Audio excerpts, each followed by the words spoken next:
Labdien! Kā mākslīgo intelektu varētu izmantot muzeja darbā? Meklētājā jums būs jāieraksta ChatGPT un jāielogojās. Es to esmu jau izdarījusi ar savu Gmail kontu un iepriekš esmu jau sarunājusies ar mākslīgo intelektu, lūgusi tam uzrakstīt. Piemēram, uzrakst pasākumu plānu par tavs tērpu izstādi.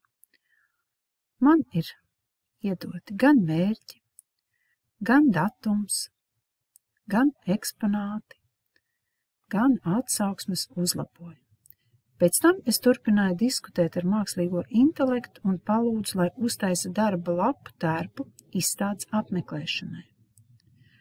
Šķiet, mākslīgais intelekts mani nesaprata, jo uzrakstīja tādu kā plakāta plānu, kā ir jābūt virsrakstam, galvenajam attēlam, aprakstam, datumiem, atrašanās vietai, biļešu cenai, kontaktinformācijai.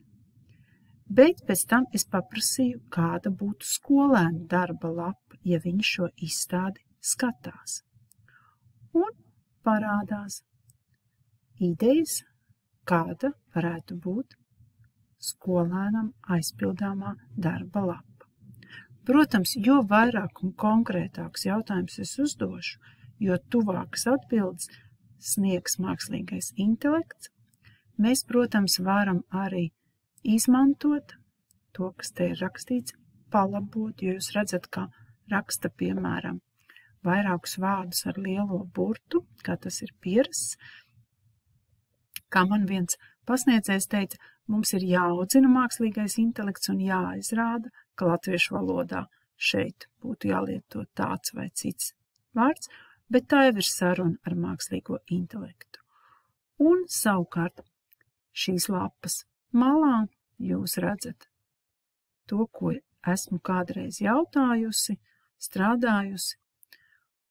Un, ja es gribu sākt jaunu sarunu, lai nebūtu turpinājums, es spiežu jaunu sarunu un apakšā ierakstu to, kas man interesē.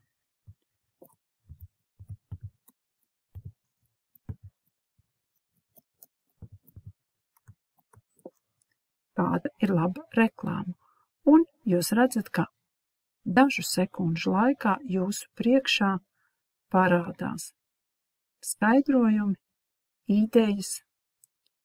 Jūs varat arī apstādināt procesu un pateikt, ka tālāk jums nevajag, bet ir vērts kādreiz arī palasīt un pārliecināties, vai jūsu domas par konkrēto jautājumu sakrīt ar mākslīgā intelekta. Piemēram, arī stundas plānu.